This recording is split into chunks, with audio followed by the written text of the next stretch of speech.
काल जसं मी सांगितलं तसं मला पूर्णपणे माहिती आहे की आज जे छापील पुस्तक आलंय त्याच्यातून जास्ती काही बदल होऊ शकत नाही. गिलेटिन 5:30 वाजता आहे, पण तरी देखील मी काही आपल्या समोर सूचना मांडणार आहे जे आपण सरकारकडे मांडू शकता. पहिली गोष्ट म्हणजे माझ्या मतदारसंघात म्हणजे वरळीमध्ये पोद्दार हॉस्पिटल आहे, आयुर्वेदिक हॉस्पिटल आहे, चांगलं चालतं, काम चांगलं होतं तिथून. पण सगळ्याच वरळीकरांची मागणी एक राहिलेली आहे की त्या पोद्दार हॉस्पिटलमध्ये एक ॲलोपॅथीचं पण देखील हॉस्पिटल यावं, म्हणजे दोन्ही हॉस्पिटल एकत्र काम करू शकतील. आयसीयू असेल, ऑपरेशन थिएटर असेल, ओपीडी असेल, हे देखील तिथे येऊ शकतं. दुसरी गोष्ट म्हणजे मला वाटतं संपूर्ण महाराष्ट्रामध्ये, आणि मला खात्री आहे मुख्यमंत्री महोदय ही माझी सूचना ऐकतील, कारण त्यांना देखील चांगलं काम करायचं. काल देखील त्यांनी सांगितलं की आम्ही दोघंही एकत्र सगळेच काम करू शकू. एईडी डिव्हाइस म्हणजे डिफिब्रिलेटर, हा डिव्हाइस जो असतो तो जीव वाचवू शकतो. कोणाला कार्डियक अरेस्ट होत असेल, कोणाला इमर्जन्सीमध्ये वाचवायचं असेल, तर हा एईडी डिव्हाइस जो आहे तो आपण प्रत्येक मॉलमध्ये लावला, थिएटरमध्ये लावला, पब्लिक प्लेसेसमध्ये लावला, स्पोर्ट्स कॉम्प्लेक्समध्ये लावला, आपल्या असेंब्लीमध्ये देखील लावला, तरी अनेक जीव वाचू शकतात. तसंच हॉटेल्स असतील, वेगळे वेगळे शॉपिंग मॉल्स असतील, तिथे मला वाटतं सरकारने एक नोटीस काढावी की प्रत्येक ठिकाणी एक जीव वाचवण्यासाठी ट्राय जेरेट असायला पाहिजे.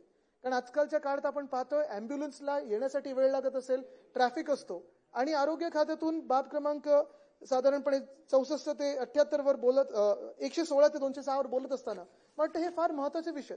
एईडी डिव्हाइस असेल, ट्राय जेरे असेल, जीव वाचवण्यासाठी प्रत्येक शॉपिंग कॉम्प्लेक्समध्ये असेल, स्पोर्ट्स कॉम्प्लेक्समध्ये असेल, मॉल्समध्ये असेल, अशा पब्लिक प्लेसेसमध्ये येणं गरजेचं आहे. तिसरं म्हणजे अनेक सरकारी कर्मचारी जे आपले गव्हर्नमेंट कॉलनीमध्ये राहतात किंवा पोलीस कॉलनी असतील, या ठिकाणी देखील दवाखाने असणं गरजेचं आहे. कारण ह्या सगळे जे आपले पोलीस कर्मचारी असतील, सरकारी कर्मचारी असतील, कामावरनं घरी जातात, उशीर होतो, आणि मग दवाखाना असेल, ब्लड टेस्ट असेल, औषधं असतील, त्यांना दवाखान्यात जायला वेळ मिळत नाही. आणि तेव्हा साधारणपणे जर त्यांच्याच कॅम्पात असे काही दवाखाने असतील तर त्यांना खूप मोठा फायदा होऊ शकेल. अध्यक्ष महोदय, मला खात्री आहे की इथे अनेक जे मुंबईचे आमदार बसलेत ते माझ्यावर ह्या गोष्टीवर सहमत होतील की मुंबईत गेले साधारण 5-6 महिने आणि त्याच्या आधी 1 वर्ष पाण्याची जी व्यवस्था आहे ती थोडी बिघडलेली आहे.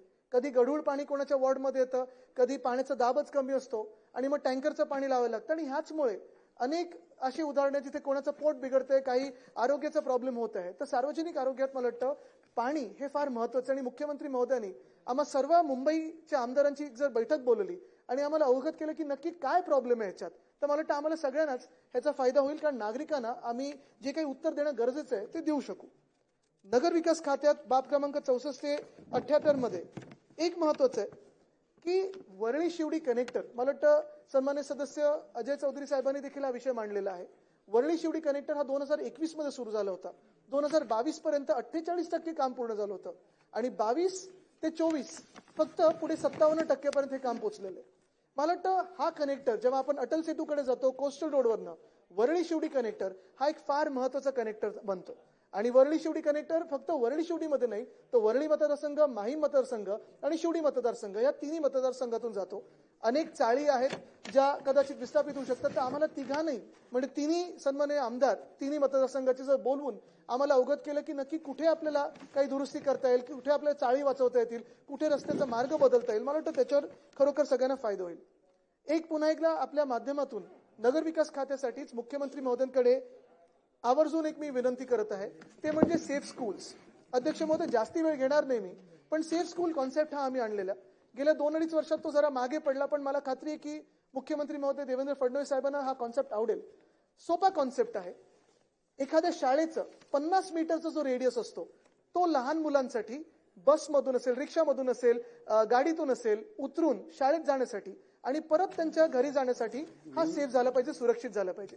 तसंच शाळेच्या आत टाईप 1 डायबिटीज मॅनेजमेंट अत्यंत महत्त्वाचा विषय आपल्या देशासाठी, त्याच्यावर लक्ष दिलं गेलं पाहिजे.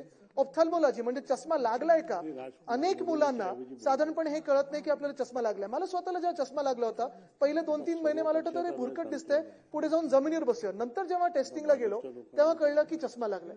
दातांचं चेकअप, डेंटल चेकअप हे देखील होणं महत्त्वाचं आहे. कारण आपण पाहतो आपल्या सरकारी शाळेतली मुलं असतील, महानगरपालिकेतल्या शाळेतली मुलं असतील, 8वी 9वी 10वीतली मुलं देखील अनेक मुलं आपल्याला वाटतात की 4थी 5वीत आहेत, त्यांचं स्टंटेड ग्रोथ होतं. ह्याचं कारण एकच आहे, मालन्यूट्रिशन, अंडर नरिशमेंट.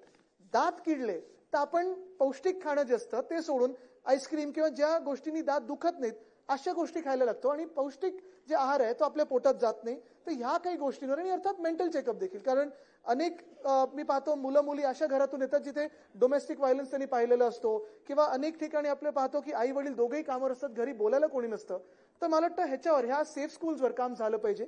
आणि शेवटचा मुद्दा अध्यक्ष महोदय, तो म्हणजे आपल्याला आठवत असेल सगळ्याच सरकारांनी हे केलेलं आहे पण ह्याची अजून अंमलबजावणी झाली नाही, ते म्हणजे मराठी पाट्यांची. सगळ्या दुकानांच्या पाट्या असतील, ज्या महत्त्वाच्या पाट्या असतील आपल्या शहरांमध्ये, त्या मराठीत असल्या पाहिजेत. इतर कुठच्याही भाषेत चालतील पण मराठी देखील तिथे असायला पाहिजे. कारण आजच जी घटना घडलेली आहे, अतिशय दुर्दैवी घटना आहे. काल रात्री आपण पाहिलं असेल, सगळ्यांनी पाहिलं असेल की तुम्ही मराठी लोक असे आहात आणि तसे आहात असं कोणीतरी मस्ती दाखवत होतं. ही मस्ती जर आपल्याला ठेचून काढायची असेल तर आपला मराठीचा मान सन्मान आपल्या राज्यात झालाच पाहिजे. आणि मला खात्री आहे की आपण जे नवीन धोरण एकत्र येऊन काम करण्याचं, विरोधी पक्ष सत्ताधारी पक्ष सगळे एकत्र येऊन काम करण्याचं, हे महाराष्ट्राचं सार्वभौम इथे सदन आहे. इथूनच आपल्या मराठीचा मान सन्मान सुरू होईल आणि हाच कायदा पूर्ण राज्यावर चालेल. धन्यवाद. जय हिंद, जय महाराष्ट्र, वंदे मातरम.